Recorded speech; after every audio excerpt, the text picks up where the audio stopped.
uh, edition of News and Views. It's time now to take a look at the 41st National Medical and Family Convention, and this is the Islamic Medical Association. This is an event that is taking place tomorrow, 23rd, and on Sunday, the 24th. And we are now going to be talking with Abdul-Hamid Jalal, a graduate with his master's of philosophy degree in biokinetics at the University of Johannesburg.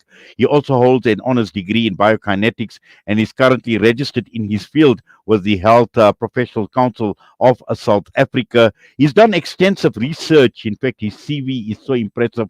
I'll spend the better part of a few minutes just talking about his CV alone.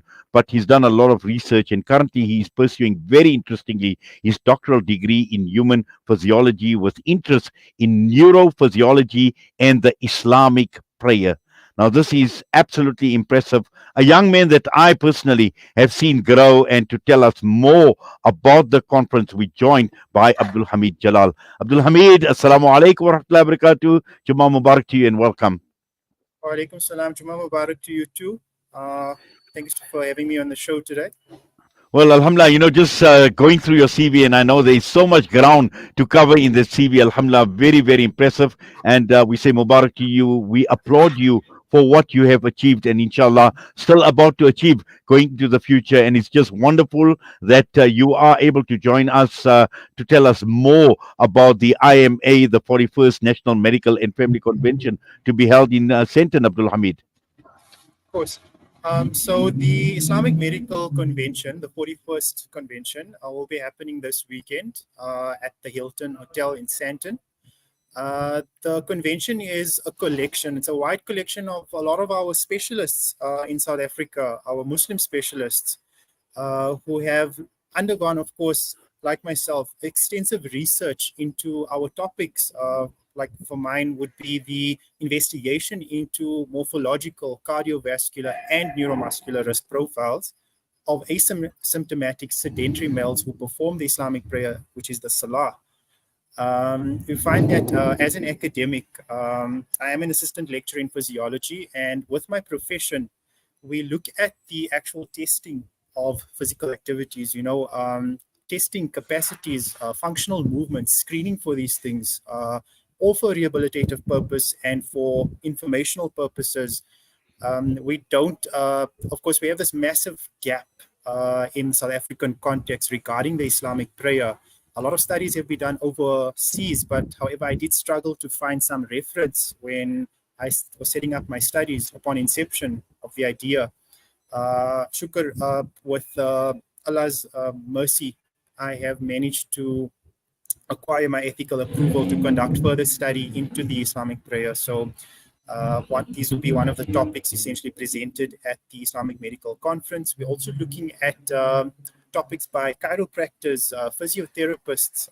We're looking at podiatrists as well, diabetic conditions that affect the feet. A lot of these topics will be covered at our convention, and I'm glad to be a part of the convention. I must thank the association, which has come a long way in creating these events. It's wonderful to witness. I love conferencing myself, and it's beautiful that the Islamic Medical Association, aside from the NGO work that they do, has essentially created these opportunities for us to communicate scientific research to our communities and to the rest of the world. Yes, what is very, very encouraging, and I think as a Muslim community in South Africa, that we have professionals like yourselves, we have academics in all these fields, highly specialized field. And as a Muslim ummah, as Muslim professionals, as academics, there's just so much that we can contribute to the well-being of society in the various disciplines that you actually speak about. And, when I looked at this, and it's being called a National Medical and Family Convention, and that alone, Abdul Hamid, speaks volumes. Of course, it's wonderful that your families can be involved at the convention. There is actually separate areas for people to bring their kids, and there's a lot of kids activities that would be happening there at the convention. So hopefully this weekend people can bring their spouses. We also have a gala dinner That would be happening on Saturday night, and we get to meet such wonderful people like Dr. Imtiaz Suleiman of Gift of the Givers, who would be essentially part of our gathering that evening. And we're looking at, the theme of the convention, which is the reboot, the renew, and the refocus. We're looking at rebooting, of course, our knowledge base, re-equipping ourselves. We're looking at renewing what we know and obviously refocusing our thoughts as practitioners and, of course, as scientists within the fields of physiology and health science.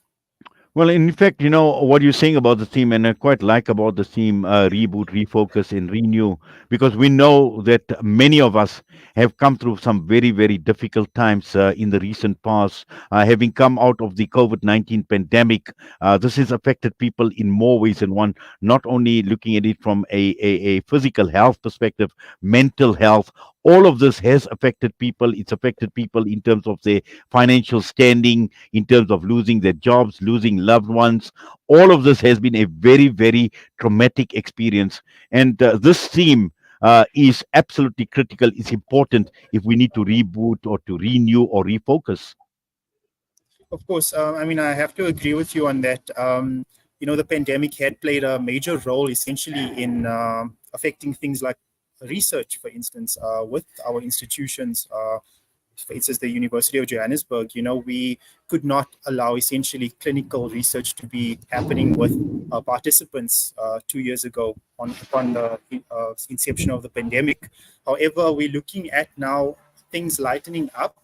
We're having vaccines. We encourage people, of course, to take their vaccines. And, research has opened up now. I did struggle personally with my master's study to get a good, strong sample of people to test on based on the pandemic. So it placed a lot of restrictions upon us. However, coming out of things, we're looking at now rebooting our focus, like looking at re-equipping ourselves with scientific knowledge. And the convention is the perfect method of communication of our knowledge to the rest of the world and to South Africa. Well, Abdulhamid, obviously there's a lot to expect at the convention, and I'm sure people attending this convention, a lot of value will actually be added to their lives. Just give us just a brief overview. What can people actually expect? So people can expect, of course, with our delegates, a lot of us are medical practitioners and experts within our fields. So the content would be, of course, very informative. We're looking at, of course, for our health practitioners, that you will be able to acquire your CPD points. So we're looking at approximately 23 CPD points, inclusive of clinical and ethical points.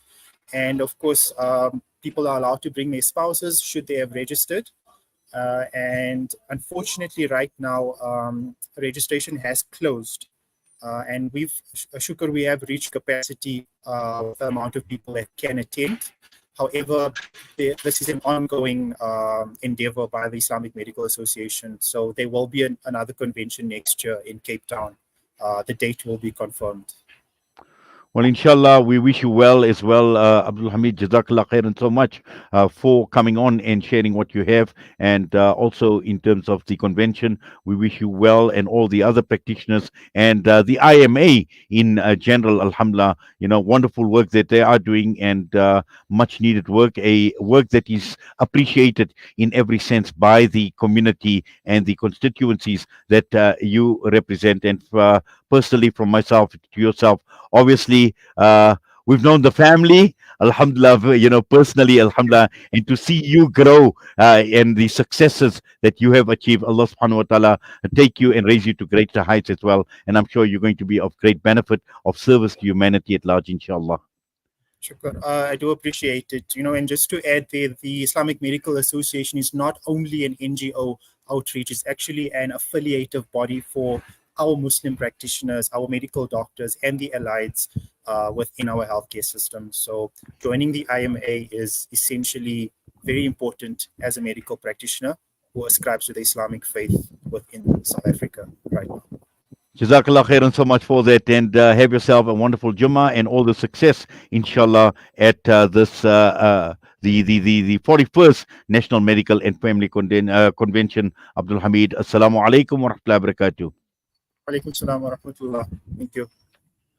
Abdul-Hamid Jalal with us this morning, and yes, a wonderful occasion once again, a wonderful event that is taking place, which actually speaks volumes about the mark and the impact that our Muslim practitioners in the medical field, and I'm sure many other fields right across the entire country, which actually tells us one thing, that Alhamdulillah, we've got a very strong, we've got a very vibrant Muslim community in South Africa across many disciplines and across many areas that we actually reach out to. With that, we're going to go for a quick break. We've got a nikah announcement coming up after this before we end the broadcast.